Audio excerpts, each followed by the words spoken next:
अस्सलाम वालेकुम व्यूअर्स, आपको मैं अलीपुर वाइट अनार सफ़ेद अनार के पौधे दिखाता हूँ। उन पर फल लगा हुआ है। अभी ये कच्चे हैं लेकिन माशाल्लाह साइज़ अच्छा किया हुआ है। ये जुलाई के आखिरी हफ्ते अगस्त के शुरू में पक जाते हैं। माशाल्लाह बहुत ही मीठा ज़ायक़ा होता है इनका।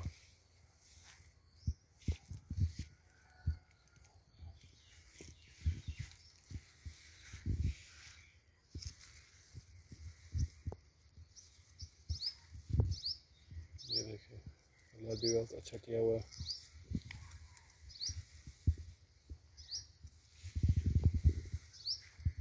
अनार का पौधा जितना बड़ा होता जाएगा उतनी अच्छी फ्रूटिंग देता है।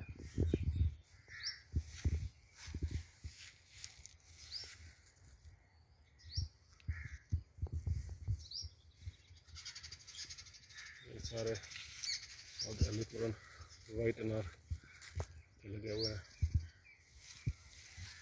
इनका साइज़ माशाल्लाह बहुत ही ज़बरदस्त अच्छी क्वालिटी है।